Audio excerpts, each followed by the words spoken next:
चलिए जानते हैं मध्य प्रदेश की 25 बड़ी खबरों को सिर्फ 10 मिनट में। लेकिन उससे पहले वीडियो को लाइक और चैनल को सब्सक्राइब जरूर करें। इलाज के दौरान मरीज की मौत पर परिजनों ने किया हंगामा। नीमच जिले के जीरन थाना क्षेत्र के अरनिया बोराना निवासी मनोहर लाल को बुधवार शाम हृदय रोग की शिकायत के बाद जिला चिकित्सालय के ट्रॉमा सेंटर आईसीयू में भर्ती कराया गया था। परिजनों के अनुसार हालत लगातार गंभीर बनी हुई थी। देर शाम इलाज के दौरान उनकी मौत हो गई। मौत की खबर मिलते ही परिजन आक्रोशित हो उठे और अस्पताल परिसर में हंगामा शुरू कर दिया। परिजनों ने डॉक्टरों पर इलाज में लापरवाही का आरोप लगाते हुए दोषी चिकित्सक पर कड़ी कार्रवाई की मांग की। सूचना पर पुलिस मौके पर पहुंची और परिजनों को समझाकर स्थिति को शांत कराया। ओरछा में श्रीराम विवाह में कांस्टेबल ने पटवारी को पीटा। ओरछा में श्रीराम विवाह समारोह के दौरान ड्यूटी पर तैनात एक कांस्टेबल द्वारा पटवारी से मारपीट का मामला सामने आया है। पटवारी जलज मोहन तिवारी की ड्यूटी भंडारा स्थल के निकास द्वार पर लगी थी। इसी दौरान उनकी पत्नी प्रसादी लेकर उनसे मिलने पहुंची। आरोप है कि कांस्टेबल उनकी पत्नी का वीडियो बना रहा था। जब पटवारी ने इसका विरोध किया तो विवाद बढ़ गया और कांस्टेबल ने उनके साथ मारपीट कर दी। घटना के बाद मौके पर अफरा तफरी मच गई। मामले की गंभीरता को देखते हुए एसपी ने आरोपी सिपाही को लाइन अटैच कर जांच के आदेश दिए।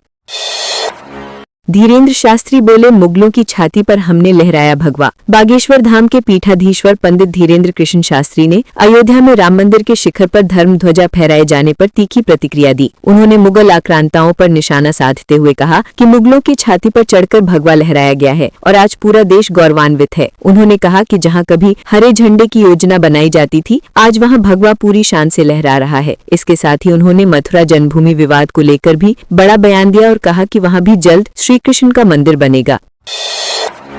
खाद टोकन न मिलने से कलेक्टर बंगले पर पहुंचे किसान। शाजापुर में खाद के टोकन न मिलने से नाराज किसान गुरुवार सुबह कलेक्टर बंगले पहुंच गए। किसान टंकी चौराहे स्थित सोसाइटी में खाद लेने के लिए लाइन में लगे थे, लेकिन तकनीकी खराबी के कारण टोकन वितरण रुक गया। घंटों इंतजार के बाद किसानों में नाराजगी फैल गई और वे नारेबाजी करते हुए कलेक्टर बंगले पहुंचे। इससे प्रशासन में हड़कंप मच गया। सूचना मिलने पर नायब तहसीलदार मौके पर पहुंचे और किसानों को समझाकर स्थिति को शांत कराया।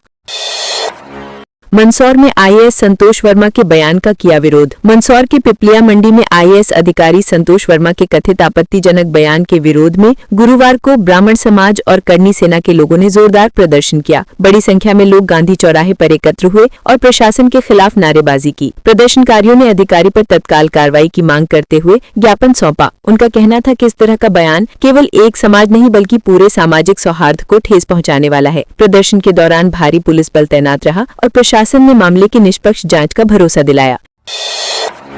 नर्मदापुरम में वीआईटी यूनिवर्सिटी का फूंका पुतला। भोपाल स्थित वीआईटी यूनिवर्सिटी में छात्रों से मारपीट और खराब व्यवस्थाओं के विरोध में नर्मदापुरम में अखिल भारतीय विद्यार्थी परिषद ने विश्वविद्यालय प्रशासन का पुतला फूंका। सतरस्ते पर हुए इस प्रदर्शन में कार्यकर्ताओं ने जमकर नारेबाजी की। एवीबीपी के पदाधिकारियों ने आरोप लगाया कि यूनिवर्सिटी में छात्रों को घटिया भोजन और दूषित पानी दिया जा रहा है, जिससे कई छात्र बीमार हो रहे हैं। जब छात्रों ने शांतिपूर्वक विरोध किया तो स्टाफ द्वारा लाठी और थप्पड़ों से मारपीट की गई। इस घटना से छात्र और अभिभावक दोनों में भारी आक्रोश है। खंडवा में लव जिहाद के आरोपी का घर जमींदोज। खंडवा जिले के हरसूद में लव जिहाद और आत्महत्या के लिए उकसाने के आरोपी अरबाज शाह और उसके चाचा के मकान को प्रशासन ने गुरुवार सुबह बुलडोजर से जमींदोज कर दिया। राजस्व, नगर परिषद और पुलिस प्रशासन की मौजूदगी में जेसीबी से ये कार्रवाई की गई। प्रशासन का कहना है कि ये मकान सरकारी जमीन पर अवैध रूप से बनाया गया था। बताया गया कि 18 वर्षीय दलित युवती आरोपी की प्रताड़ना से तंग आकर 29 अक्टूबर को जहर खाकर जान दे चुकी थी। इसके बाद लगातार विरोध प्रदर्शन हो रहे थे, जिसके चलते ये सख्त कार्रवाई की गई।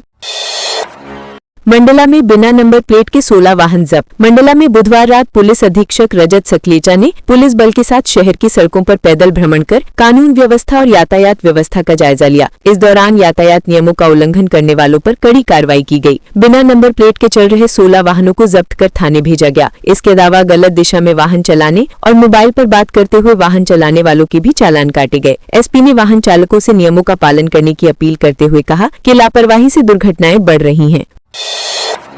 वीआईटी कॉलेज में तोड़फोड़ करने वाले छात्रों पर एफआईआर। सीहोर जिले के कोठरी में वीआईटी कॉलेज में भोजन और पानी की खराब व्यवस्था को लेकर हुए प्रदर्शन के बाद अब तोड़फोड़ और आगजनी के मामले में एफआईआर दर्ज कर ली गई है। कॉलेज के रजिस्ट्रार के नायर की शिकायत पर अज्ञात छात्रों के खिलाफ मामला दर्ज किया गया है। पुलिस के अनुसार करीब 2 से 3 हजार छात्र एकत्रित हुए और कॉलेज परिसर में भारी तोड़फोड़ की। एक बस और 3 कारें पूरी तरह जल गयी, जबकि अन्य वाहन भी क्षतिग्रस्त हो गए। फिलहाल कॉलेज परिसर और आसपास के क्षेत्र में स्थिति पूरी तरह सामान्य बताई जा रही है।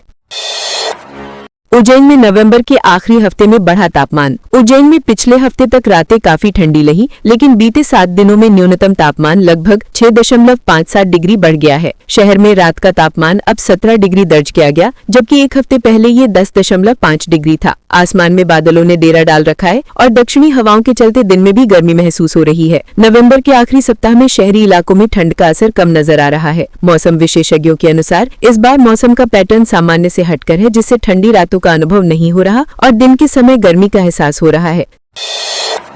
सिंगरौली कलेक्टर ने माइनिंग कॉलेज का किया निरीक्षण। सिंगरौली के कलेक्टर गौरव बैनल ने तियारा में निर्माणाधीन माइनिंग कॉलेज का निरीक्षण किया। उन्होंने निर्माण कार्य में धीमी प्रगति और लापरवाही पर नाराजगी व्यक्त की। निरीक्षण के दौरान उन्होंने छात्रावास, प्रशासनिक भवन, पुस्तकालय और अकेडमी बिल्डिंग का अवलोकन किया। कलेक्टर ने निर्देश दिए कि निर्माण कार्य में तेजी लाई जाए और मार्च 2026 तक गुणवत्ता के साथ पूरा किया जाए। उन्होंने संविदाकार को देरी के लिए जुर्माना लगाने और हर दिन की प्रगति की रिपोर्ट देने का आदेश दिया। अब किसी भी प्रकार की ढिलाई बर्दाश्त नहीं की जाएगी और कार्य नियमित रूप से मॉनिटर किया जाएगा। जबलपुर की राजुल सिटी में चोरों की दहशत। जबलपुर शहर की राजुल सिटी में लगातार हो रही चोरी ने स्थानीय लोगों में भय पैदा कर दिया है। पहले 10 से अधिक घरों में चोरी हो चुकी है। 26 और 27 नवंबर की रात करीब 2:30 बजे चोरों ने फिर से नकदी और लाखों रुपए की संपत्ति लेकर फरार हो गए। स्थानीय लोगों ने गोहलपुर थाना पुलिस को सूचना दी, लेकिन पुलिस पहुंचने से पहले ही चोर वहां से भाग गए। लगातार चोरी की घटनाओं से इलाके में डर का माहौल है। पुलिस चोरों को पकड़ने के लिए गश्त बढ़ा रही है और जाँच कर रही है कि चोरी के पीछे कौन से गिरोह शामिल हैं। कटनी में अवैध धान भंडारण पर कार्रवाई, 6,770 क्विंटल जब्त। कटनी में समर्थन मूल्य पर धान खरीदी से पहले ही प्रशासन ने अवैध भंडारण पर शिकंजा कसना शुरू कर दिया। जिले के 89 खरीद केंद्रों पर 1 दिसंबर से किसानों से धान खरीदी जाएगी। राजस्व, खाद्य एवं कृषि उपज मंडी विभाग का संयुक्त दल लगातार औचक निरीक्षण कर रहा है। इस दौरान 8,670 क्विंटल अवैध धान जब्त किया गया। कलेक्टर आशीष ने स्पष्ट निर्देश दिए हैं कि अवैध धान व्यापार, फर्जी भंडारण या अनियमित परिवहन में शामिल पाए जाने वालों के खिलाफ कड़ी कार्रवाई की जाए। इससे जमाखोरों और बिचौलियों में हड़कंप मच गया है। टीकमगढ़ में अवैध सेंध खनन पर हुई कार्रवाई। टीकमगढ़ में प्रशासन ने अवैध सेंध खनन के खिलाफ बड़ी कार्रवाई की। जतारा एसडीएम संजय दुबे के नेतृत्व में पुलिस बल ने उड़ नदी पर छापा मारा। मौके से एक एलएनटी मशीन, एक जेसीबी और एक हाइवा डंपर जब्त किए गए। नदी किनारे 25 से अधिक डंपर अवैध सेंध स्टॉक करते पाए गए। जांच में पता चला कि कुछ मशीनें रेत निकाल रही थी, जबकि एक डंपर मौके पर खड़ा था। एसडीएम ने कहा कि इस तरह के अवैध खनन को बर्दाश्त नहीं किया जाएगा और भविष्य में भी नियमित निगरानी जारी रहेगी। 5,000 किसानों को मिले 9 करोड़। धार जिले में भावांतर भुगतान योजना के तहत 5180 किसानों के खातों में 9.48 करोड़ से अधिक की राशि ट्रांसफर की गई। ये भुगतान उन किसानों को किया गया जिन्होंने कुल 1,20,718 क्विंटल सोयाबीन बेचा। दूसरी किश्त में धार कृषि उपज मंडी के 1598 किसानों को भी लाभ मिला, जिन्होंने 40,821 क्विंटल सोयाबीन बेचा। मुख्यमंत्री डॉक्टर मोहन यादव ने सिंगल क्लिक के जरिए राशि किसानों के बैंक खातों में पहुंचाई। इससे किसानों को आर्थिक मदद मिली और उन्हें समय पर भुगतान करने का भरोसा भी मिला। मंदसौर में ट्रक से 20 लाख की अवैध शराब जब्त। मंदसौर जिले की नाहरगढ़ पुलिस ने नाहरगढ़ बसई डिगांव रोड पर झलारा फंटे के पास एक ट्रक कंटेनर से 120 पेटी अंग्रेजी शराब जब्त की। शराब की कीमत करीब 20 लाख रुपए बताई गई। कंटेनर चालक धर्माराम को पकड़ा गया और उसके खिलाफ आबकारी एक्ट की धारा 34 में मामला दर्ज किया गया। पुलिस ने कंटेनर और वाहन को जब्त किया। मुखबिर की सूचना पर कार्रवाई की गई। पुलिस ने कहा कि अवैध शराब की तस्करी रोकने के लिए लगातार नाकाबंदी और गश्त जारी रहेगी। बेटी की शादी का कार्ड बांटकर लौटते पिता की मौत। बड़वानी जिले के पाटी थाना क्षेत्र में बुधवार रात अज्ञात वाहन की टक्कर से बाइक सवार कैलाश राठौर और रामू राठौर की मौत हो गई। कैलाश राठौर अपने बेटे की शादी का निमंत्रण कार्ड बांटकर घर लौट रहे थे। हादसे की सूचना पर पुलिस मौके पर पहुंची और शवों को पोस्टमार्टम के लिए भेजा। परिजनों का रो रो कर बुरा हाल है। हादसे ने इलाके में शोक और गुस्सा दोनों फैला दिया। पुलिस ने जाँच शुरू कर दी और शवों को परिजनों को सौंप दिया गया है। वृद्ध महिला की मौत पर परिजनों ने किया हंगामा। मंडला जिला अस्पताल में 70 वर्षीय ज्ञानाबाई चौधरी की इलाज के दौरान मौत हो गई। इसके बाद परिजन अस्पताल परिसर में आक्रोशित हो उठे और हंगामा किया। परिजनों ने अस्पताल प्रशासन और डॉक्टरों पर गंभीर लापरवाही का आरोप लगाते हुए कहा कि वार्ड में ड्यूटी पर मौजूद नर्सों ने महिला की बिगड़ती हालत की जानकारी देने के बावजूद समय पर उपचार नहीं किया। मौत के बाद परिजन अस्पताल प्रशासन से दोषियों के खिलाफ कार्रवाई की मांग कर रहे हैं। पुलिस ने स्थिति को नियंत्रित किया और जांच शुरू की।